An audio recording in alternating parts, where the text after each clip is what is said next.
बोलिए द्वारिकाधीश भगवान की जय हो। आज का प्रसंग है श्री मीरा जी की अपार कृष्ण भक्ति की कथा। किस प्रकार श्री मीराबाई जी ने इस कराल कलिकाल में गोपियों के समान भगवान श्री कृष्ण की भक्ति की और श्री कृष्ण प्रेम को अपने में प्रकट करके उसका दूसरों को भी दर्शन करा दिया। स्वच्छंदन और निडर होकर रसिक शेखर श्री राधा श्याम सुंदर जी के सुयश को गाया। राणा ने इस प्रकार की भक्ति को अनुचित माना और सोच विचार कर इनकी मृत्यु का उपाय किया। इन्हें पीने के लिए विष दे दिया। उसे ये अमृत की तरह पी गई। भगवान की कृपा से इनका बाल भी बांका नहीं हुआ। भक्ति का डंका बजाकर आपने बिना किसी लोक लज्जा और संकोच के कुल मर्यादा के बेड़ी वंदनों को त्याग कर श्री गिरधर गोपाल जी का भजन किया। यही प्रसंग सुनाने जा रहे हैं। आशा करते हैं आप इसे अवश्य ही पसंद करेंगे।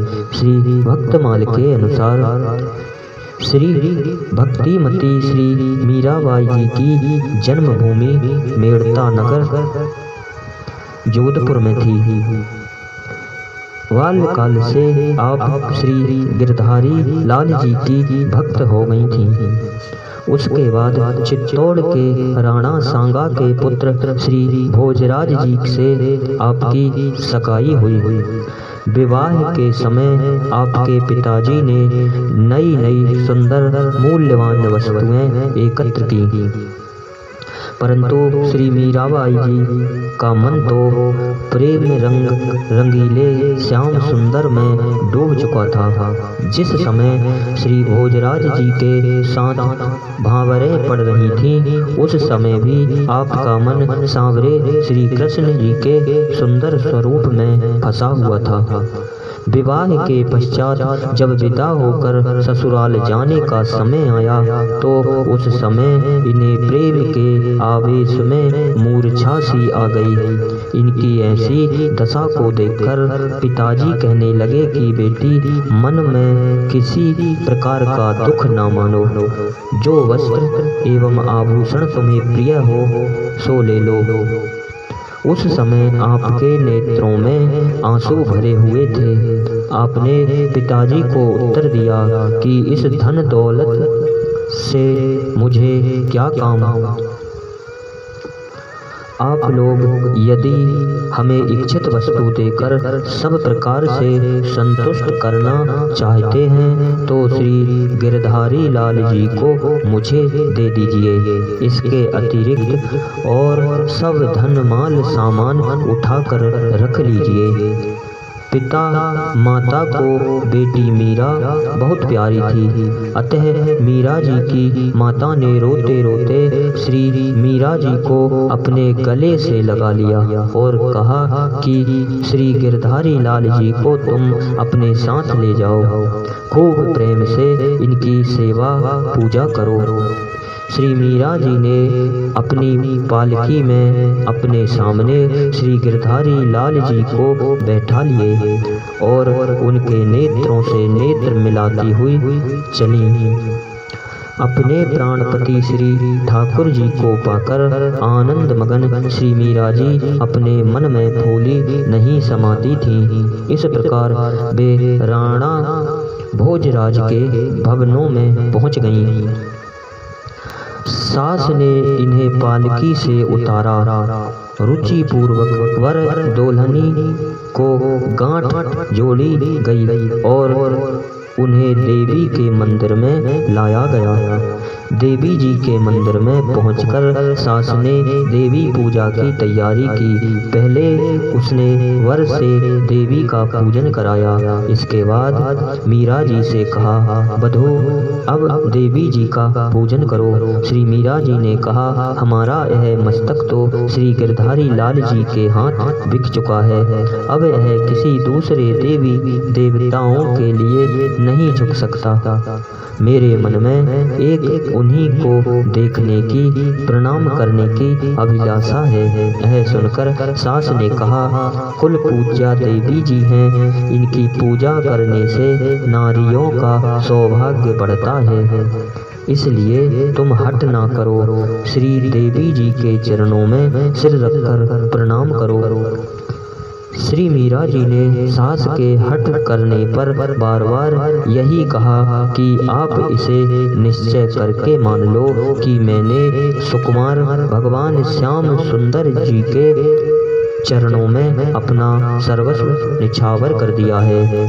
अब अन्य का पूजन या प्रणाम मुझसे नहीं होगा।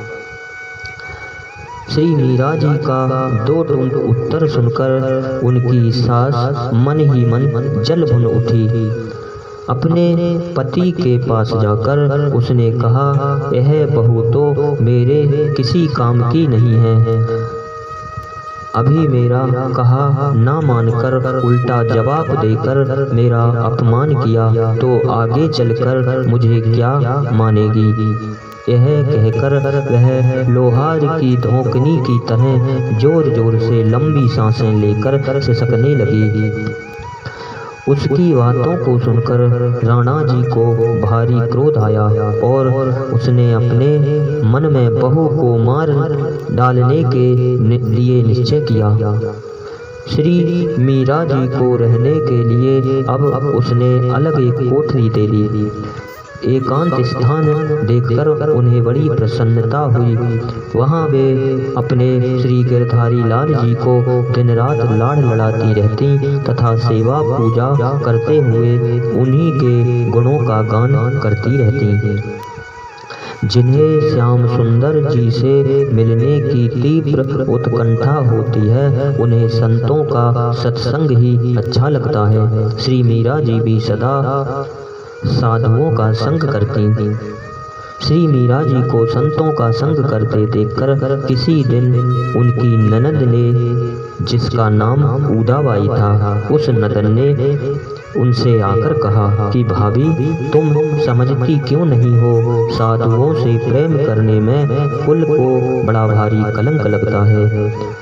राणा जी देश के राजा हैं, तुम्हारे इस आचरण से उन्हें लज्जित होना पड़ रहा है और तुम्हारे पितृकुल की जो रीति है वह भी नष्ट हो रही है, इसलिए मेरी बात मान लो, साधुओं का संग करना शीघ्र ही छोड़ दो।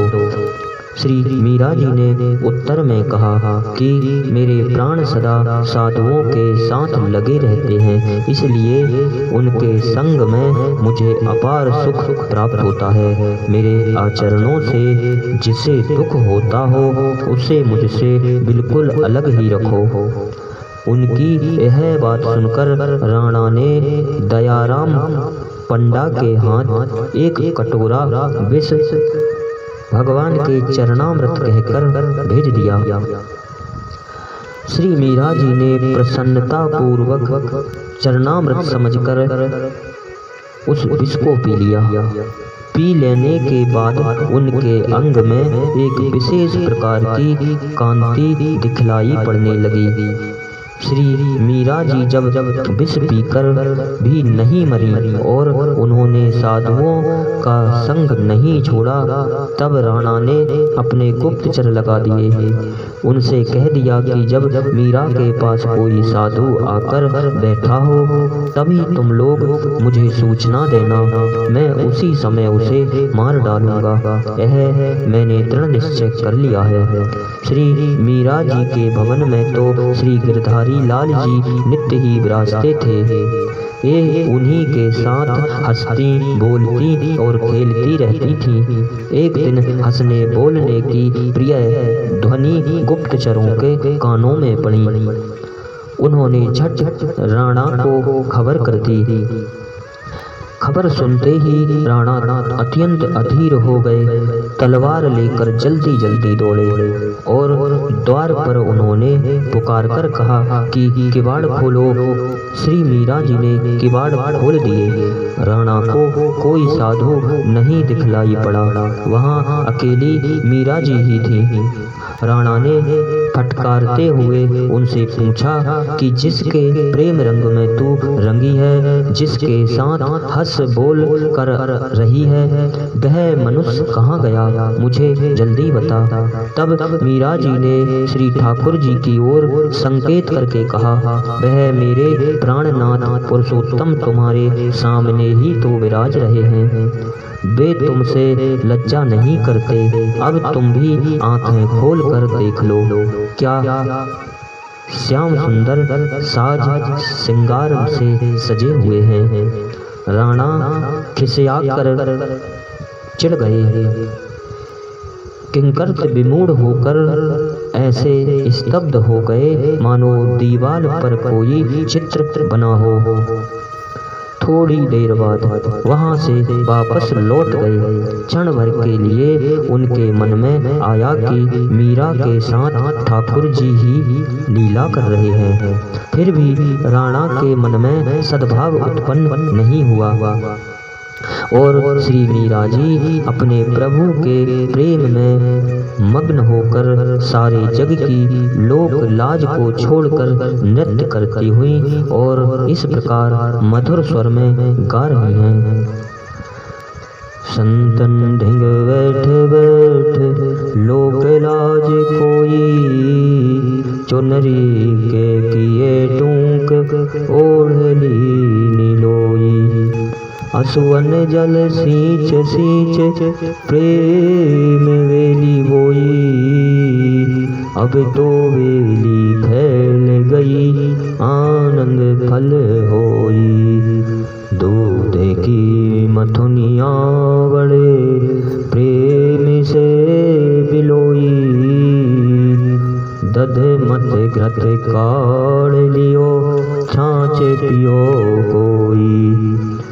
मेरे तो गिरधर गोपाल दूसरो न कोई, जाके सिर मोर मुकुट मेरो पति सोई।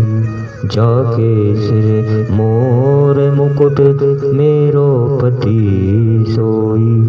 इन्हीं शब्दों के साथ बोलिए द्वारकाधीश भगवान की जय हो।